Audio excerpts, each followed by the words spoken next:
এই মুহূর্তে আছে ভিভো একটা ফোন। ভিভোর এটা মডেল হয়েছে 81। এটা এফআরপি লক খোলা লাগে। এফআরপি লক বাইপাস কিভাবে করবেন উইদাউট কম্পিউটার ছাড়াই দেখেন। নেক্সট মারলাম, স্কিপ মারলাম। দেখেন এফআরপি জিমেলটা অ্যাড করবার কইছে, তো জিমেল তো নাই, কাস্টমারে ভুলে গেছে। এখন প্রথমে আপনার ব্যাগে এসে স্কিপ নামারে সেটিং মারবেন, তারপরে প্যাটার্ন লকের মধ্যে দেবেন। এমনি একটা প্যাটার্ন লক দিবেন। এই যে আমি প্যাটার্ন লকটা দিলাম, ডান মারলাম।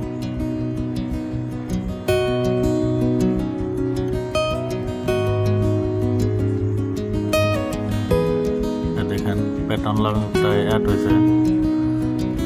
এখন আমরা কি করব, এখন যেমন সরাসরি যেমন ওয়াইফাই কানেকশনটা দিয়ে নেব।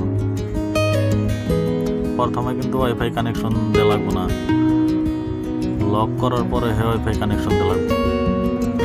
দেখেন ওয়াইফাই আমি পাসওয়ার্ড মারলাম, এই যে ওয়াইফাই কানেক্ট হয়েছে। নেক্সট মারলাম, ডন্ট কপি। আমি যে প্যাটার্নটা বানাইছিলাম ওই প্যাটার্নটা মারলাম।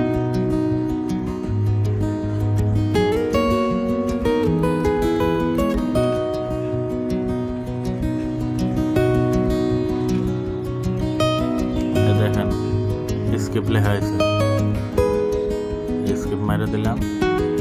Skip this, next skip use now. দেখেন মোবাইলটা অটোমেটিক বাইপাস হয়ে গেল। তো ভিভো 81 বা 93, 95, 91 এই মোবাইল